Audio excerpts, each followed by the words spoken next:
कृष्ण इस धरा धाम से चले गए। सूत जी कहते हैं, शौनक जी, यह जो मैं तुम्हें दिव्य कथा सुना रहा हूं, यह जो श्रीमद् भागवत की दिव्य कथा है, यह वेदों का पका पकाया हुआ फल है। यह कल्प वृक्ष की भांति है। जैसे हम आप लोग कल्प वृक्ष के नीचे बैठकर जो कल्पना करेंगे वह हमारे मनोरथों को पूर्ण करता है, इसी तरह यह दिव्य श्रीमद् भागवत की कथा है, भक्तों के मनोरथों को पूर्ण करने वाली है।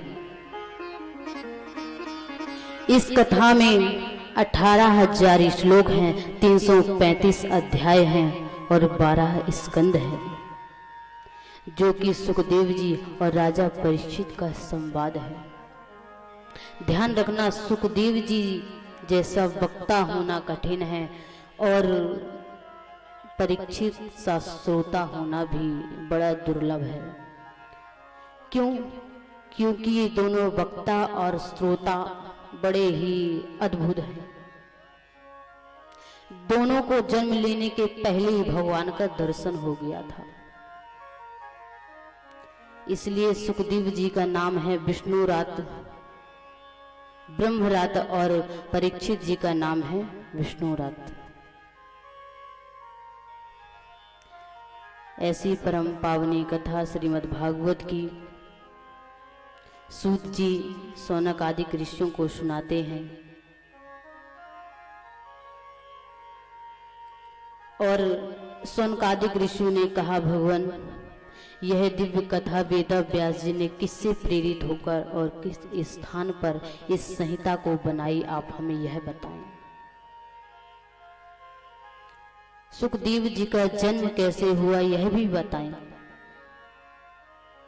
तब सूत जी ने कहा, हे शौनकादिक ऋषियों, तुमने बड़ा ही सुंदर दिव्य प्रश्न किया है। पहले मैं तुम्हें सुखदेव जी के जन्म की कथा सुनाता हूं। एक बार माता पार्वती ने भगवान शंकर से कहा कि प्रभु, आप ऐसी दिव्य कथा सुनाएं जिससे हम आपका कभी वियोग ही ना हो। ऐसी दिव्य कथा सुनाएं। भगवान शंकर ने कहा, ठीक है देवी। कहा, पहले जाकर बाहर देख के आओ, कहीं कोई है तो नहीं, कोई बैठा तो नहीं है, क्योंकि यह कथा अमर कथा है। इसको जो श्रवण करता है वह अमर हो जाता है। माता पार्वती ने कहा, ठीक है भगवान, और जाकर आश्रम के आसपास देखा तो कुछ नहीं था। एक सुक का शावक था, सुक का बच्चा था, तो वह पहले अंडे के रूप में रखा हुआ था, अंडा था। माता पार्वती ने सोचा, अभी तो ये बच्चा है, क्या जाने, और आकर कहती है भगवान शंकर से, भगवान कोई नहीं है, मैंने देखाया है आसपास आश्रम के। बोले ठीक है, और माता पार्वती को सामने बैठाकर भगवान शंकर यह श्रीमद् भागवत की दिव्य अमृतमयी कथा का रसपान कराने लगे। जैसे कथा प्रारंभ हुई, 10वें स्कंद तक सुनते सुनते माता पार्वती जी की निद्रा लग गई। उन्हें नींद आ गई। अब हुंकारी कौन भरी? उसी समय सुख का जो अंडा रखा हुआ था वह विलगित हो गया और उसमें से सुख शावक प्रकट हो गया।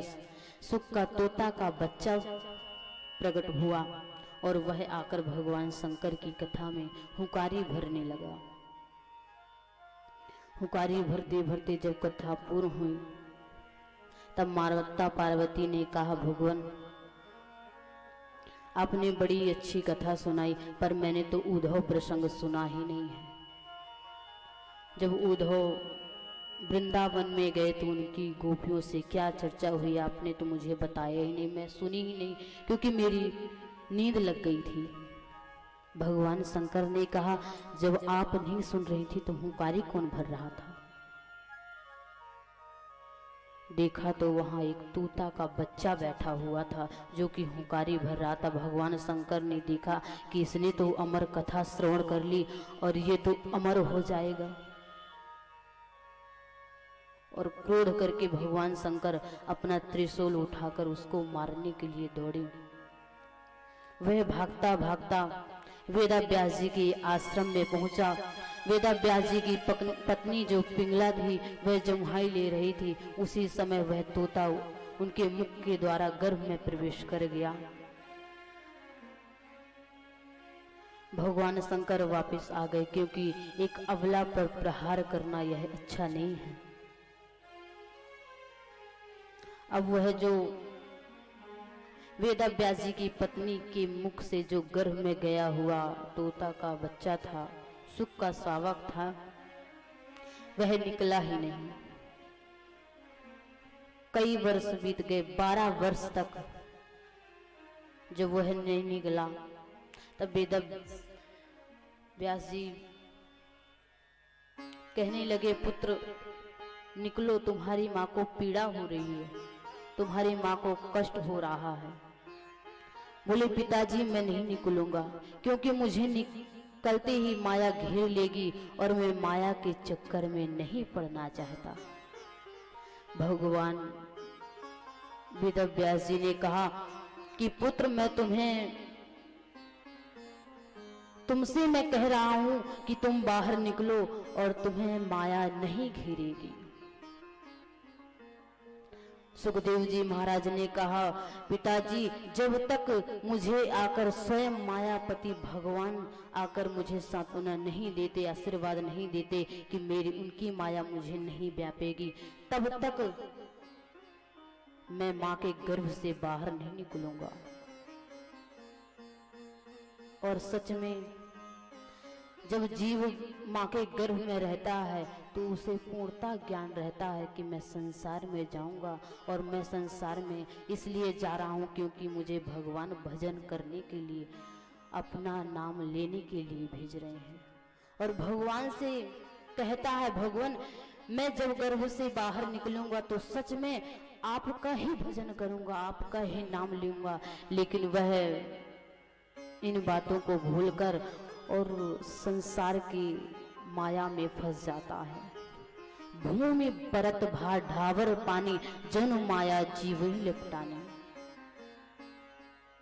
आज सुखदेव जी कहते हैं कि पिताजी जब तक मायापति भगवान स्वयं आकर नहीं कह देंगे कि उनकी माया मुझे नहीं व्यापेगी, तब तक मैं माँ के गर्भ से नहीं निकलूंगा।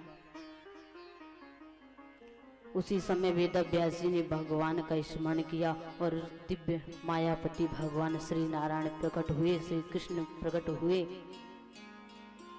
और सुखदेव जी से कहा, पुत्र माँ के गर्भ से बाहर निकलो, मैं तुम्हें आशीर्वाद देता हूँ कि मेरी माया तुम्हें नहीं व्यापेगी, मेरी माया तुम्हें नहीं घेरेगी।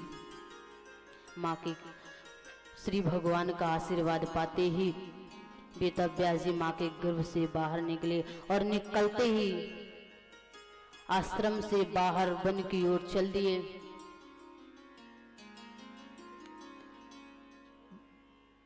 आश्रम को छोड़कर जाने लगे। उसी समय पिताजी ने कहा, बेटा सुखदेव रुको, मत जाओ तुम वन, क्योंकि भगवान ने तुम्हें कहा है कि उनकी माया तुम्हें नहीं व्यापेगी, तुम आश्रम में रहो पुत्र, मत जाओ मत जाओ।